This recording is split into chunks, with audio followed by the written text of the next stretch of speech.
My name is Tiffany, 32 years old, standing frozen in my garage in suburban Philadelphia, listening to familiar laughter coming from behind the storage room door. In my trembling hand, I held my phone with Mark's number already pulled up, my sister Caroline's husband, who had no idea his world was about to shatter. 10 years of marriage to Ryan, two beautiful children, and it all came down to this moment when I recognized those intimate sounds. A cold smile crossed my face as I quietly turned the lock from the outside. Before I share how I destroyed two marriages with one phone call, let me know where you're watching from. Please hit like and subscribe to hear this story of the ultimate betrayal and how sometimes the best revenge is simply exposing the truth. The morning had started like any other Friday in our four-bedroom colonial house in the quiet suburbs of Philadelphia. Ryan and I had built what everyone considered the perfect life over our 10 years together. He worked as a financial advisor at a prestigious firm downtown, while I managed marketing campaigns for a tech startup that allowed me to work from home 3 days a week. Our daughter Emma had just turned 8, and our son Noah was 6, both thriving in the local elementary school that we had specifically chosen this neighborhood for. Our house was the kind that looked like it belonged in a holiday movie, with its white picket fence, manicured lawn, and the swing set in the backyard that Ryan had spent an entire weekend assembling last summer.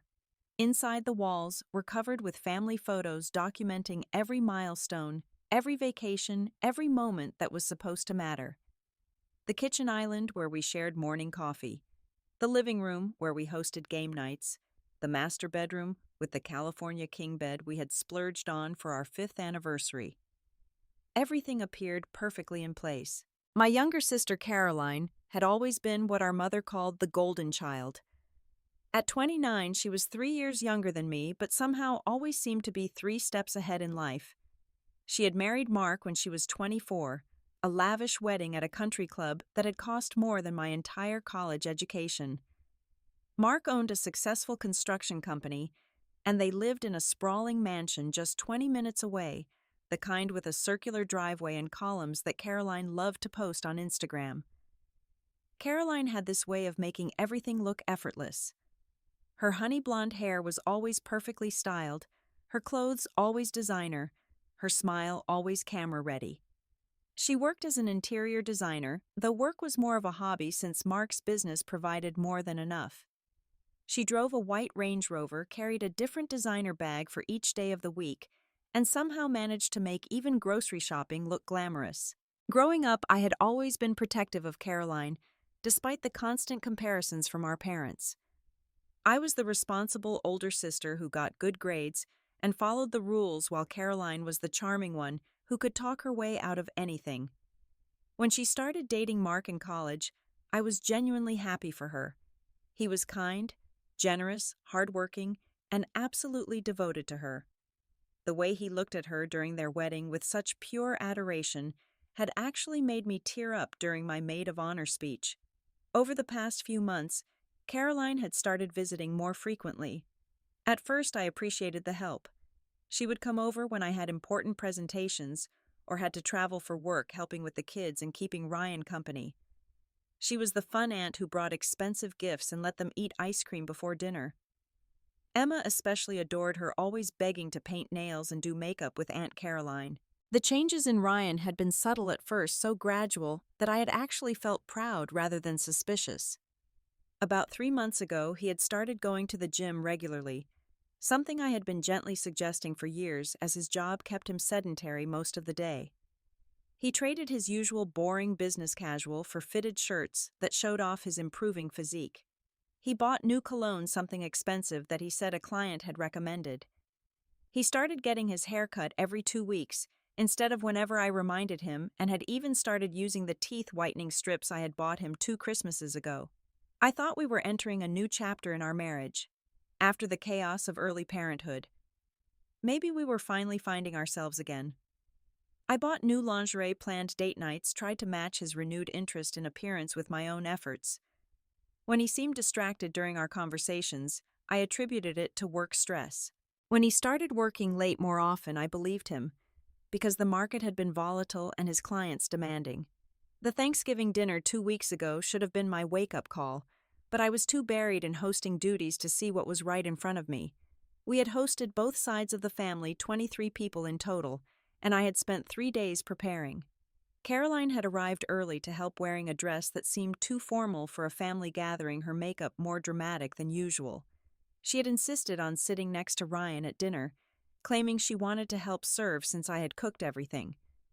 Throughout the meal, I kept noticing small things that seemed meaningless individually.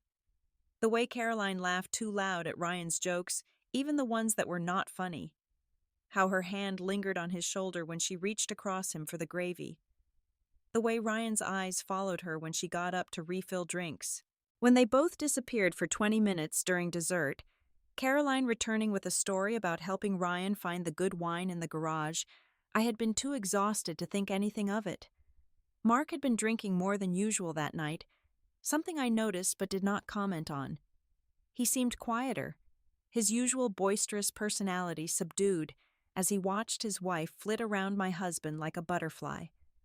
When he left early claiming a headache, Caroline had barely noticed, too busy helping Ryan clear the table, while insisting I sit and relax after all my hard work. My business trip to Chicago had been planned for months. A 3-day marketing conference that would provide valuable networking opportunities and training sessions I needed for a potential promotion. I had arranged everything meticulously, asking my mother to pick up the kids from school, preparing meals in advance, leaving detailed instructions for Ryan about soccer practice and homework routines. Caroline had volunteered to come by and help, saying she could work on her design projects from our house just as easily as from her own. The client emergency that canceled my trip came through email at 10:30 Thursday night, just as I was doing my final packing. A major product launch had gone sideways, requiring all hands on deck to manage the crisis remotely. The conference would have to wait, but the silver lining was that I could handle everything from home without the stress of traveling. I decided not to tell Ryan immediately, thinking it would be a fun surprise to be there when he got home from work Friday, maybe cook his favorite meal and have a romantic evening while the kids were still at my mother's.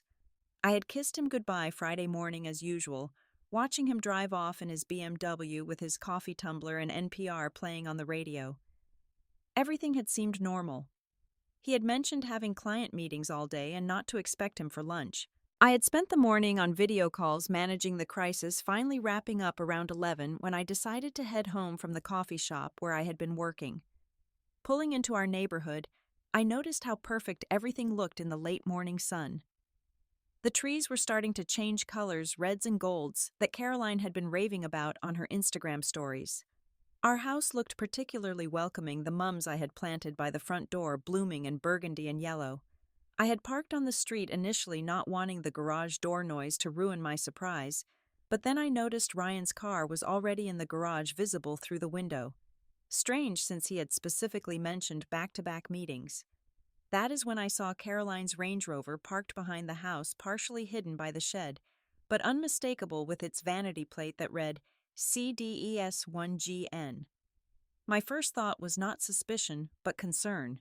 Maybe Ryan was sick and had called Caroline for help. Maybe there was a house emergency he did not want to worry me about during my trip. I actually felt grateful that Caroline was there to help with whatever was going on.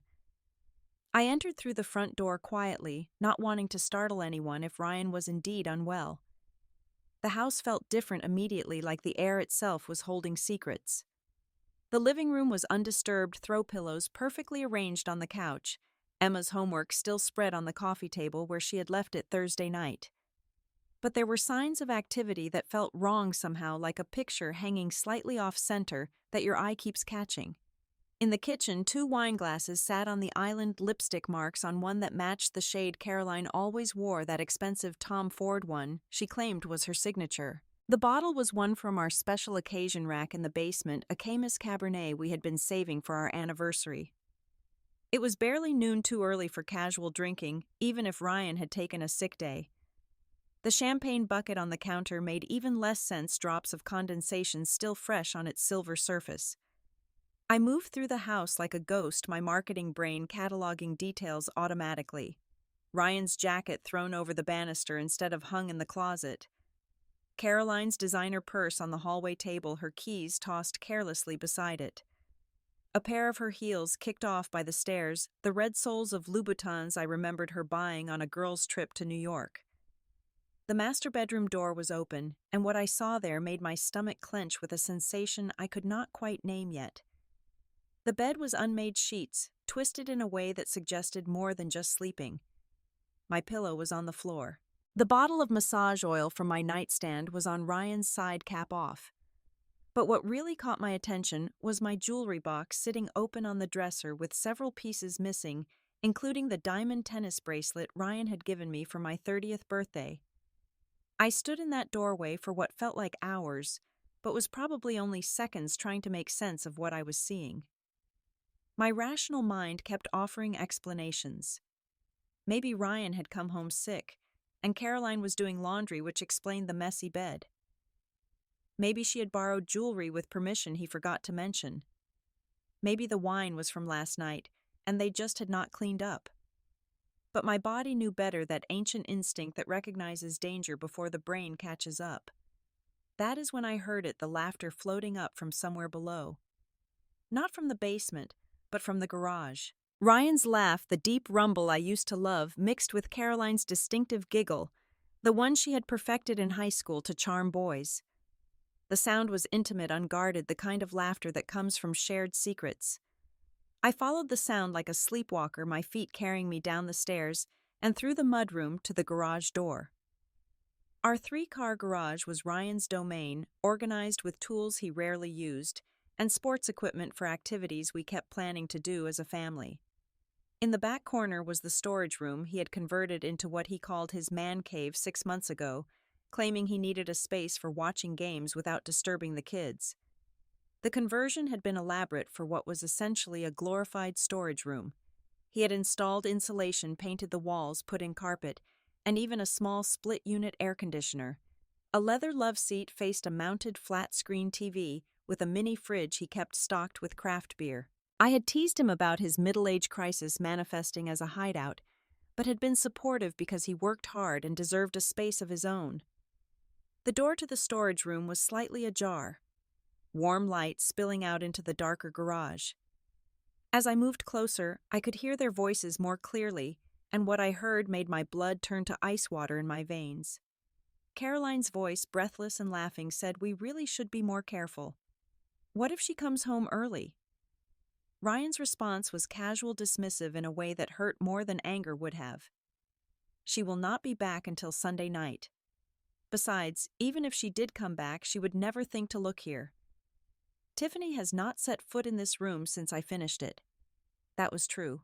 I had respected his space the same way he stayed out of my home office. It was supposed to be about healthy boundaries, giving each other room to breathe in a marriage that could sometimes feel suffocating with work and kids and responsibilities. I peered through the crack in the door and immediately wished I had not. They were on the leather love seat, Caroline straddling Ryan's lap, both partially undressed in a way that left no room for innocent interpretation. What made it worse was how comfortable they looked, how practiced their movements were. This was not a first-time mistake driven by momentary weakness. This was a routine, a relationship, a full-blown affair happening in my own home. Caroline was wearing my missing tennis bracelet, the diamonds catching the light as she ran her fingers through Ryan's hair. The necklace around her neck was also mine, the delicate gold chain with the kids' birthstones that Ryan had given me last Mother's Day. She was literally wearing my life like a costume, playing the role of Ryan's wife in their sick fantasy. I watched frozen in horror as Ryan pulled her closer and whispered something that made her laugh. Then, clear as day, I heard him say the words that shattered whatever denial I might have been clinging to. "I love you, Caroline. These past 6 months have been the best of my life. 6 months. Half a year of lies. Every gym session, every late night at the office, every weekend golf game with clients. How many times had Caroline been in my bed? How many times had she sat at my dinner table playing the devoted sister while planning her next rendezvous with my husband? Caroline's response was equally devastating. "I love you too. We should tell them soon. After the holidays. Maybe I hate all this sneaking around and Mark is starting to ask questions. He knows something is different. Poor Mark." That sweet, trusting man who worked 60-hour weeks to give Caroline everything she wanted, who still looked at her like she hung the moon. He was at a job site right now, probably eating a sandwich from a truck while his wife was in my garage, wearing my jewelry, planning to destroy both our marriages after the holidays, like it was just another item on her to-do list. Ryan's next words made my decision for me. After Christmas, I promise. We will tell them both and start fresh. The kids will adjust. They love you already. And Tiffany, well, she will be fine. She is stronger than she looks. She will probably be relieved, to be honest. Our marriage has been dead for years. Dead for years. The man who still insisted on Sunday pancakes with the family who had made love to me just last week, who had booked us a surprise trip to Napa for our anniversary, thought our marriage was dead, and my children, my babies, were already being factored into their new life equation like furniture to be rearranged. I backed away from the door silently, my mind racing but oddly clear. No tears came. No scream built in my throat. Instead, a cold, calculating calm settled over me, the same feeling I got when handling a PR crisis at work. Assess the situation, control the narrative, execute the response. Looking at the storage room door, I noticed the padlock hanging open on the latch. Ryan had installed it to keep the kids from getting into his expensive electronics, but he rarely used it. The key was on his keychain, but I knew he kept a spare hidden on top of the door frame. I reached up and found it cold metal against my fingertips. Moving with deliberate silence, I pushed the door closed. They were so absorbed in each other they did not notice the soft click. I slipped the padlock through the latch and locked it, sealing them inside their little love nest. The storage room had no windows, just a small ventilation grate near the ceiling. They were not in danger, but they were trapped at least long enough for what I had planned. I took out my phone and opened the camera, holding it up to the crack under the door where light was visible. The angle was not perfect, but it was good enough to capture audio and some visual evidence. I recorded for 2 minutes, getting Ryan's declarations of love, Caroline's giggles, the unmistakable sounds of their affair. Evidence that would be useful in the divorce proceedings that were now inevitable. Then I scrolled through my contacts to find Mark's number. We had exchanged numbers years ago for family coordination purposes, but had rarely texted beyond holiday greetings and the occasional birthday reminder. He was a good man who deserved better than finding out about his wife's infidelity through gossip or by accident. If my marriage was ending today, he deserved to know his was too. My finger hovered over Mark's name for a moment as I walked back into the house, leaving the two cheaters locked in their den of deception. Part of me wanted to handle this alone, to confront them myself and maintain some control over the situation. But Mark deserved to know, deserved to hear with his own ears what his wife and my husband were doing while we worked to provide for our families. The phone rang 3 times before Mark's gravelly voice answered construction noise loud in the background. "Hey, Tiffany. Everything okay? Is Caroline with you? She said she was going shopping this morning." Shopping. Another lie to add to the collection. I kept my voice steady but urgent. "Mark, I need you to come to my house right now. It is about Caroline. It is important." There was a pause, the background noise fading as he apparently moved somewhere quieter. "What is wrong? Is she hurt?" "Did something happen?" "She is not hurt," I said carefully. "But you need to see this for yourself. Can you come now? And Mark, maybe tell your foreman you will be gone for the afternoon." The silence stretched long enough that I thought the call had dropped. Then Mark's voice came back lower and more serious. "Tiffany, you are scaring me." "What is going on?" I took a deep breath. "Check her location on Find My iPhone, Mark. Check where she really is. Then come to my house. Park on the street and come to the front door. I will explain everything." I heard him breathing heavily, could picture him pulling out his personal phone to check the app. A sharp intake of breath told me he saw it, Caroline's location showing at our house, not at the mall or any boutique. His voice was tight when he spoke again. "I will be there in 20 minutes. While I waited for Mark, I moved methodically through the house, gathering additional evidence. Screenshots of our joint credit card statements showing charges at hotels during Ryan's supposed client dinners. The jewelry box with photos of the missing pieces now adorning Caroline. Ryan's gym bag, which I discovered, contained cologne, condoms, and a change of clothes that suggested he had not been going to the gym at all. In his home office, I found more evidence when I logged into our shared computer. His email was still open, and a search for Caroline's name revealed hundreds of messages dating back 8 months, not 6. The progression was clear, starting with innocent family planning emails, then gradually becoming flirtatious, finally explicit. There were photos I wished I could unsee, plans for rendezvous, even discussions about baby names for children they wanted to have together. One email thread made me physically ill. It was from 2 months ago when I had been suffering from a severe flu. Caroline had volunteered to help take care of me and the kids. In the emails, they joked about sneaking quickies while I was passed out on cold medicine in the bedroom above them. They had been having sex in my house while I was sick, while my children were watching cartoons in the next room, while I thought my sister was being selfless and caring. The doorbell rang exactly 22 minutes after our call. Mark stood on my porch, looking like he had aged 5 years in the drive over. His work clothes were dusty, his hard hat still in his hand, as if he had forgotten to leave it in the truck. His face was pale beneath his construction tan, his eyes pleading for this to be some misunderstanding. I led him through the house without speaking, letting him see the wine glasses, the shoes, the rumpled bed. His jaw tightened with each piece of evidence, his hands clenching and unclenching at his sides. When we reached the garage, I stopped him before we got to the storage room door. Mark, what I am about to show you will hurt. But you deserve to know the truth. They are in there locked in. They do not know we are here. You need to prepare yourself. He looked at me with such pain that I almost broke down myself. How long have you known? About 30 minutes, I replied. I came home early from my canceled trip. Found them together. They have been having an affair for at least 6 months, maybe longer. Mark's legs seemed to give out and he sat heavily on a storage container. 6 months. But we have been trying for a baby. She is pregnant, Tiffany. 12 weeks pregnant. We just told our families last week. The floor seemed to tilt under my feet. Caroline was pregnant. I thought back to Thanksgiving, how she had not been drinking, how she had mentioned feeling tired. I had assumed it was work stress, never imagining she was carrying a child that might not even be her husband's.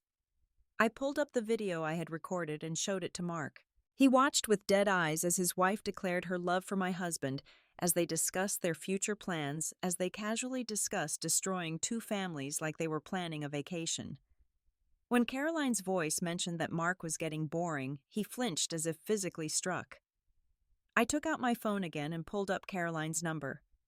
She never let her phone out of reach, and sure enough, I could hear it ringing from inside the storage room. I put it on speaker and set it on a box where Mark could hear. After a moment of shuffling and giggling, Caroline's breathless voice answered. Hello, Tiffany. Are you okay? I thought you were in Chicago. I stayed silent, letting her panic build. Ryan's voice was audible in the background, asking who it was.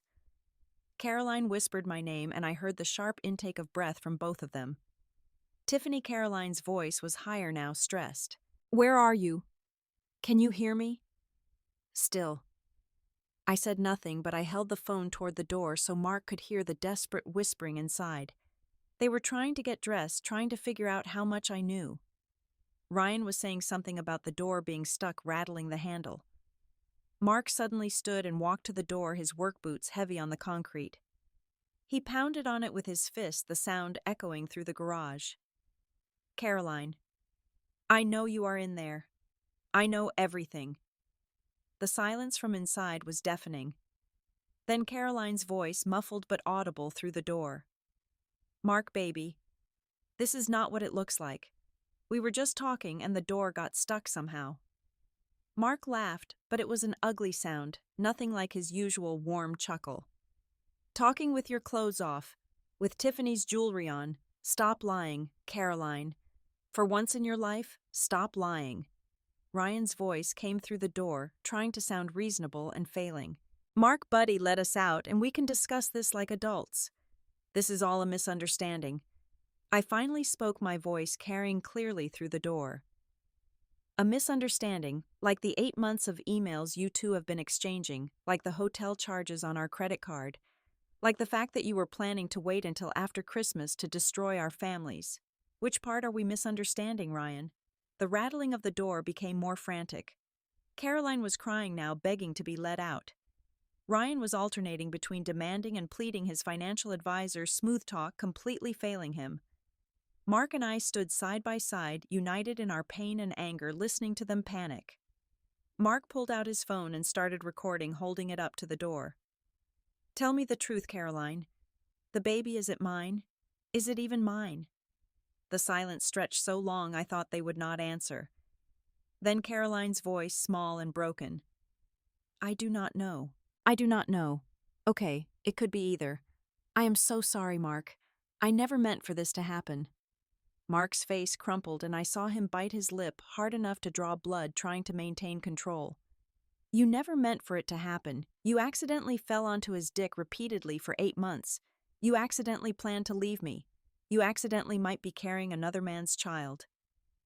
The storage room had become a confessional booth, with 2 sinners trapped inside and their judges standing outside. Mark had stopped recording and was now sitting on the floor of the garage, his head in his hands, shoulders shaking with silent sobs. I wanted to comfort him, but I was barely holding myself together, my carefully constructed calm beginning to crack around the edges. Ryan's voice came through the door, shifting tactics to his professional tone, the one he used with difficult clients. Tiffany, sweetheart, let us out, and we can talk about this rationally. Think about the kids. Think about what a scene would do to them. We can handle this quietly like mature adults. Mature adults. I laughed, the sound sharp and bitter in the confined space. Mature adults do not have affairs with their spouse's siblings. Mature adults do not lie for 8 months. Mature adults do not plan to destroy their children's lives after Christmas like it is a seasonal clearance sale. Caroline had stopped crying and was now in negotiation mode, her interior designer charm turned up to maximum. Tiffany, please. You are my sister. We have been through everything together. Remember when you helped me through my college depression? Remember when I held your hand during Emma's birth? This does not have to destroy our relationship. I thought about all those moments she mentioned, all the times I had been there for her, all the ways our lives were intertwined. The matching sister tattoos we had gotten for my 21st birthday. The way she had been my maid of honor, giving a speech about how Ryan was the luckiest man alive. The countless Sunday dinners, holiday traditions, shared vacations. All of it tainted, now poisoned by this betrayal. Mark stood up, wiping his face with dusty hands. He looked at me with a strange calm, the eye of his emotional storm. We need to let them out eventually. But first, I want them to admit everything. No more lies, no more excuses. They owe us that much. I nodded and called through the door. We will let you out, but first you are going to tell us everything. When it started, how it started, every lie you told, every time you betrayed us. And if you leave out anything I already know from the evidence I have found, you will stay in there until the cops come to cut the lock. Ryan's laptop was in his office, and I had already seen enough emails to verify their story. Over the next hour, trapped in their makeshift prison, they confessed everything. It had started at Emma's birthday party in March, a moment in the kitchen when they were alone getting the cake ready. A kiss that they both claimed was unexpected, though the emails suggested otherwise. The gym membership had been a cover from the start. Ryan would go to a hotel near his office where Caroline would meet him twice a week. The late client dinners were them trying restaurants, like a real couple. The weekend golf games were overnight trips to bed and breakfasts in the countryside. Every lie was another knife in my back, each confession from Caroline, another twist of the blade. Mark asked specific questions, his voice hollow. The lingerie he had bought her for Valentine's Day, had she worn it for Ryan? Yes. The weekend she said she was at a design conference in Boston, where was she really with Ryan in the Poconos? The baby they had been trying for, how many times had she been with Ryan during her fertile windows, too many to count? I learned that my husband had been planning to leave me for months, slowly moving assets around to minimize what he would lose in the divorce. The storage room renovation had been specifically to have a private place for their encounters. He had been documenting supposed issues in our marriage, building a case for custody of the children. The trip to Napa he had booked was actually for him and Caroline. He was going to tell me it was canceled due to a work emergency. Caroline admitted that she had been jealous of me since high school. I had gotten better grades, had more friends, had dated the quarterback while she was stuck with second-string players. When I married Ryan, handsome, successful Ryan, while she was still dating losers, something in her had snapped. She had set out to prove she could take him from me, that she was the prettier sister, the more desirable one. Mark had just been a consolation prize, someone successful enough to show off, but never who she really wanted. The cruelty of her words was breathtaking. She described seducing my husband like it was a game, each milestone a point scored against me. The first kiss, the first time they had sex in my bed, the first time Ryan told her he loved her more than he had ever loved me. She had kept score, and in her mind, she had won. Mark was recording all of this on his phone, evidence for the divorce that was now inevitable. Pennsylvania was an at-fault divorce state, and adultery would factor into asset division and custody arrangements. The fact that Caroline could not even confirm the paternity of her child would be particularly damaging. She had destroyed her own future in her eagerness to destroy mine. Finally, when their confessions had run dry and they were begging to be released, I unlocked the padlock. The door swung open to reveal them, disheveled and tear-stained, looking smaller somehow in their shame. Caroline's makeup had run, creating black streaks down her cheeks. Ryan's carefully styled hair was a mess, his shirt buttoned wrong. They looked like strangers, not the people I had loved and trusted most in the world. Caroline tried to approach Mark, but he stepped back, his hand raised to stop her. "Do not touch me. Do not ever touch me again. I will be filing for divorce Monday morning. The paternity test will be court-ordered. If that baby is mine, I will fight for full custody. A mother who cheats and lies is not fit to raise a child." She collapsed to her knees, sobbing hysterically, but Mark just stepped around her and walked out of the garage. I heard his truck start and drive away, leaving his wife crying on the concrete floor of my garage, still wearing my jewelry like a thief caught red-handed. Ryan tried a different approach, reaching for my hand, which I jerked away. "Tiffany, please. We can work through this. Couples therapy, a fresh start. Think about Emma and Noah. They need their father." I looked at him with disgust. "You should have thought about them before you fucked my sister. You should have thought about them before you planned to abandon them after Christmas. Get out of my house. You have 1 hour to pack your essentials. If you are not gone by then, I am calling the police and having you removed."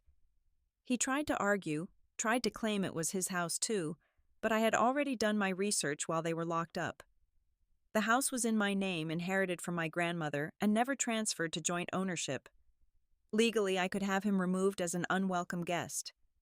The prenuptial agreement we had signed at his insistence to protect his assets would now protect mine instead.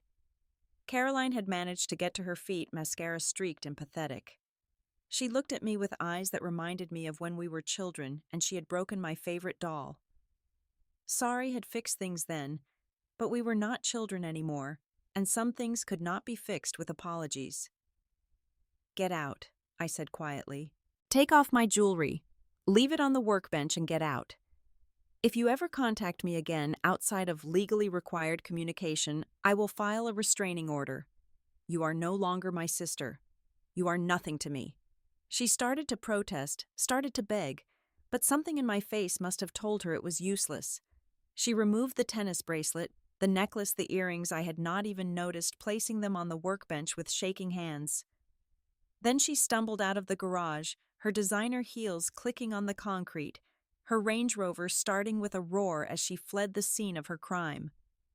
Ryan packed in silence while I stood in the doorway of our bedroom, making sure he only took what was his. He tried several times to engage me in conversation, alternating between apologies and accusations, but I remained silent. When his suitcases were full, he stood in the hallway looking lost. "Where am I supposed to go?" he asked, as if I should care about his housing situation. "That is not my problem anymore. Maybe Caroline has room in her mansion. Oh, wait, Mark is there. Guess you two did not think through the logistics of your great love story." He left without another word, his BMW pulling out of the driveway for what I knew would be the last time as its owner. I watched from the window until his taillights disappeared, then walked through my house, marking all the spaces that would need to be reclaimed. The bed would have to go, the sheets already in the garbage. The storage room would be returned to its original purpose. Every trace of them would be erased from my home. The next 24 hours blurred together in a haze of phone calls, tears, and difficult conversations. I had called my mother first, needing to extend her time with the kids without alarming them. She knew something was wrong immediately, but agreed to keep Emma and Noah through the weekend, inventing a fun grandma camp story to explain the extended stay. My best friend Sarah arrived within an hour of my SOS text, bringing wine tissues and her laptop to help me research divorce attorneys. As we sat on my couch, me finally allowing myself to cry while she rubbed my back, she made a confession that should have surprised me but somehow did not. "I suspected something last year at your 4th of July party," she said quietly. "Caroline was following Ryan around like a puppy and he was eating up the attention. When I tried to hint about it, you seemed so happy I did not want to plant seeds of doubt. I am so sorry I did not say something more direct."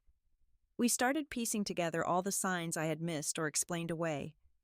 My friend Jennifer from book club remembered Caroline flirting with Ryan at a charity event 6 months ago. Another friend, Lisa, had seen Ryan's car at a hotel downtown when he was supposedly at a conference in Denver. Everyone had noticed things but assumed I knew and was handling it privately, or they did not want to cause drama without proof. The culture of minding our own business had allowed this betrayal to flourish right under everyone's noses. Saturday morning brought a parade of visitors. My parents arrived first, my mother clutching her chest dramatically while my father paced the kitchen muttering about trust and family values. They were devastated not just by the affair but by Caroline's involvement. She had been the golden child, the one who could do no wrong, and now she had done the unthinkable. "Caroline is no longer welcome in this family," my father declared, his voice shaking with rage. "Any daughter who could do this to her sister is no daughter of mine. I will be removing her from my will immediately." My mother, always one to worry about appearances, was already spinning damage control. "What will we tell people? The holidays are coming. Everyone will ask where Caroline and Ryan are. How do we explain this without it becoming gossip?" I told her the truth would come out regardless, and I would rather control the narrative than let Caroline and Ryan paint themselves as victims of forbidden love. My mother surprisingly agreed. She had already started fielding calls from extended family who had heard through the grapevine that something major had happened. Mark called Saturday afternoon, his voice steadier than the day before. He had stayed at a hotel Friday night, unable to be in the house he had shared with Caroline. He had already met with a divorce attorney that morning, one who specialized in high-asset divorces with custody complications. The pregnancy made everything more complex, but he was determined to protect himself and potentially his child if it turned out to be his. "I found something you should know," he said. I went through Caroline's phone records. This was not her first affair. There were at least 2 others over the past 3 years, men from her design clients. I was blind, Tiffany. Completely blind. We talked for an hour, 2 betrayed spouses finding comfort in shared pain. He told me about the signs he had ignored, the way Caroline always had explanations for everything. Late nights at design installations, weekend trips to source materials, client dinners that ran long. He had trusted her completely, never imagining she was capable of such deception. By Saturday evening, Ryan had started his campaign to win me back. Flowers arrived every hour, each arrangement more elaborate than the last. Text messages poured in, alternating between profuse apologies and attempts to shift blame. He claimed Caroline had seduced him during a moment of weakness, that our marriage had been struggling, and he had been vulnerable. The emails I had found told a different story, showing him as an eager participant from the very beginning. Caroline's approach was different but equally manipulative. She sent a long email detailing our entire childhood together, every shared memory and sisterly moment, as if nostalgia could override betrayal. She claimed she had been suffering from depression, that the pregnancy hormones had affected her judgment, that she had never meant to hurt anyone. The calculated nature of her 8-month deception said otherwise. Sunday brought the challenge of telling the children. I had driven to my mother's house where Emma and Noah were playing in the backyard, blissfully unaware that their world was about to change. I kept it simple and age-appropriate. Daddy had made some bad choices and would be living somewhere else for a while. We still both loved them very much, and none of this was their fault. Emma, perceptive as always, asked if Daddy had been mean to me. I told her that sometimes adults hurt each other's feelings in ways that could not be fixed with just an apology. Noah. My sweet 6-year-old just wanted to know if we would still have Christmas. I assured him we would, though it would look different this year. The hardest part was when Emma asked about Aunt Caroline. She loved her aunt, the fun one who brought presents and played dress-up.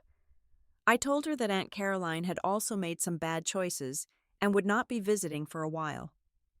The confusion and hurt in my daughter's eyes almost broke my resolve to stay strong.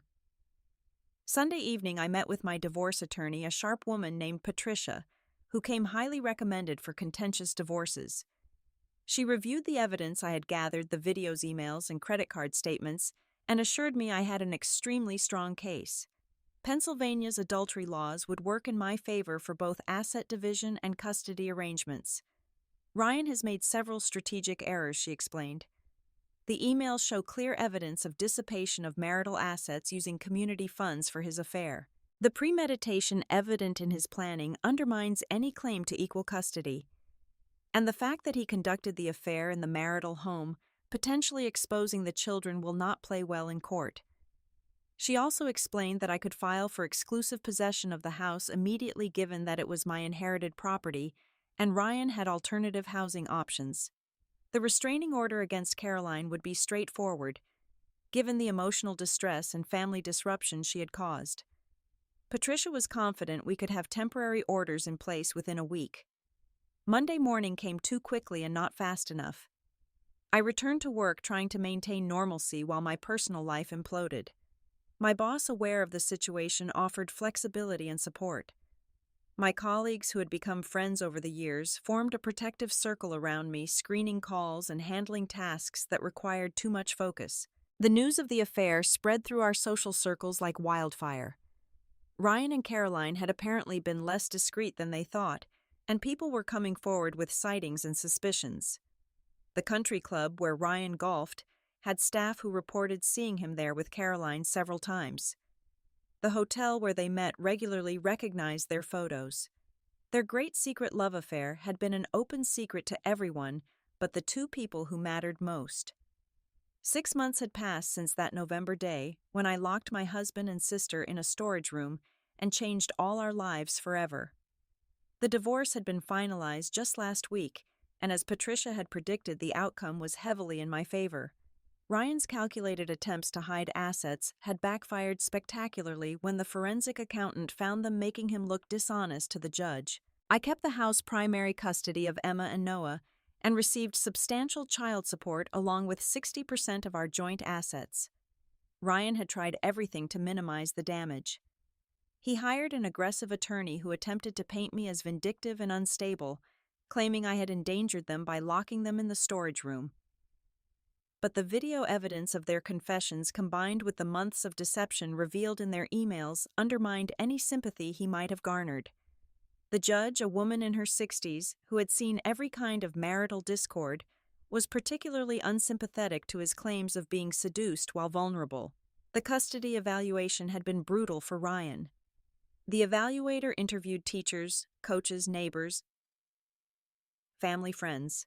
What emerged was a pattern of Ryan being the fun parent for photo opportunities, but absent for the daily grind.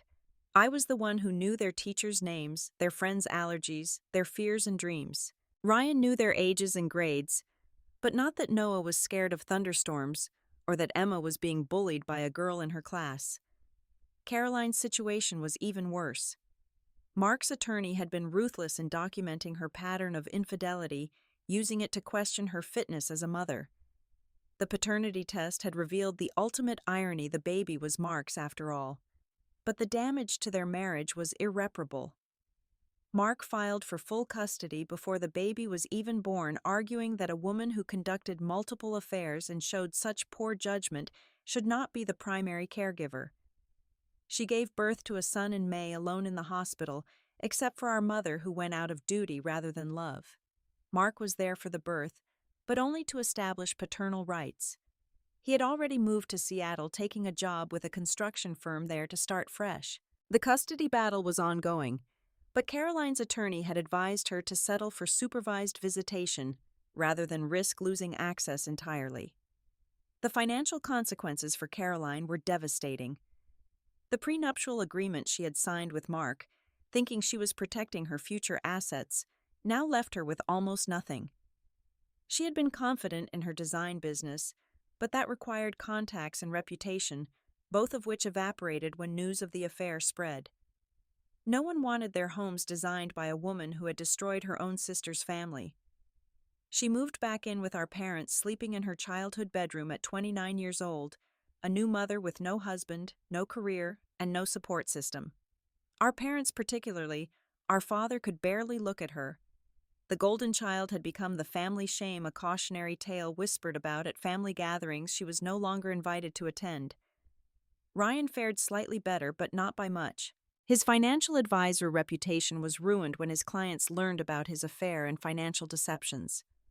The firm quietly let him go with a small severance to avoid scandal. He found work eventually, and at a much smaller firm with a significant pay cut. The BMW was traded for a Honda, the designer suits replaced with off-the-rack alternatives. His apartment was nice enough, but a far cry from our family home. The effect on Emma and Noah had been my biggest concern, but children are remarkably resilient when given stability and honesty. We started family therapy immediately, giving them a safe space to express their confusion and anger. Emma had more questions, wanting to understand why people who loved each other could hurt each other so badly. Noah just wanted reassurance that he would not lose anyone else. The hardest conversation was explaining why they could not see Aunt Caroline anymore.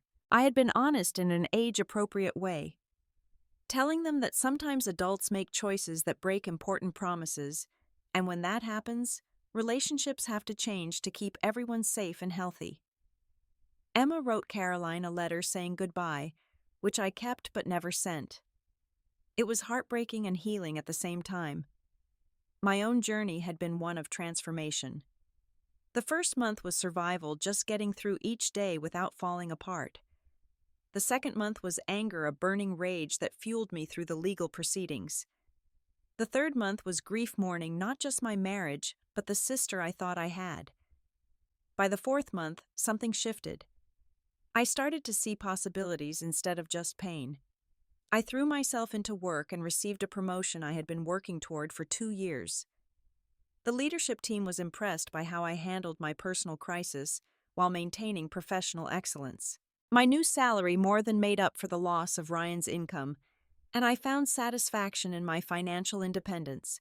I also started writing, initially just journaling to process my emotions, but eventually sharing my story on a blog about surviving betrayal. The response was overwhelming.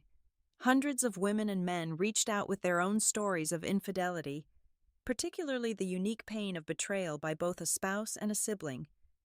The blog grew into a support community, and I was even approached about writing a book.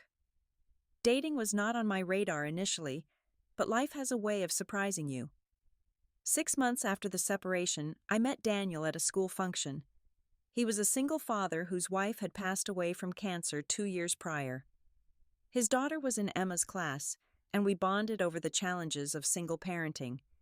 He was kind without being weak, attentive without being overbearing. We took things slowly, both of us carrying wounds that needed time to heal. Our first date was coffee. While the kids were at school talking for 3 hours about everything and nothing. He knew my story, everyone in our small suburb did, but he never treated me like damaged goods. Instead, he saw me as someone who had survived something terrible and came out stronger. When he kissed me goodnight after our 5th date, I felt something I thought Ryan had killed the ability to trust someone with my heart. Mark and I stayed in touch, bound by our shared trauma and the complicated custody situation. He was doing well in Seattle, had even started dating a colleague who understood his baggage. He flew back monthly to see his son, whom Caroline had named James. The supervised visits were held at a neutral location, and Mark said Caroline looked more broken each time he saw her. Part of me felt sorry for her, but mostly I felt nothing.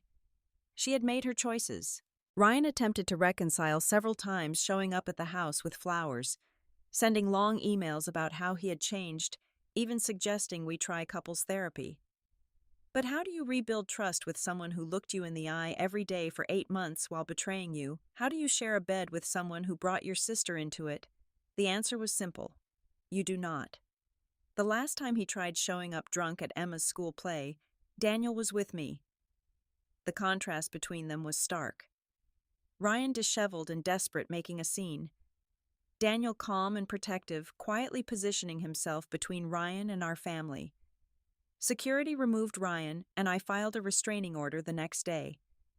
The judge granted it immediately, adding another nail in the coffin of Ryan's custody hopes. The holidays had been the hardest test. Thanksgiving came first, and I hosted a small gathering with my parents, some cousins, and close friends. Caroline was notably absent, spending the day alone while Mark had James in Seattle. My mother cried twice during dinner, but we all pretended not to notice. Christmas was better. Daniel and his daughter joined us, and the children's joy made it impossible to dwell on who was missing.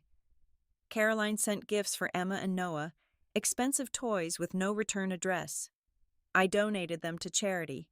Some might call that petty, but I called it protecting my children from manipulation.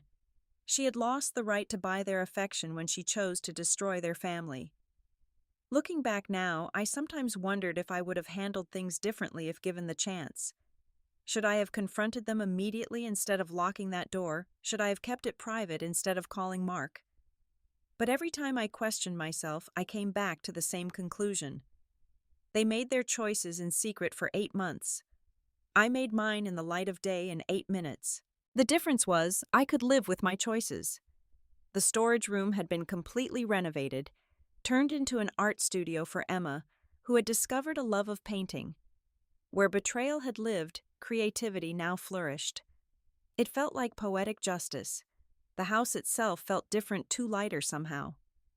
I had replaced furniture, repainted walls, made it truly mine in a way it had never been, even during my marriage.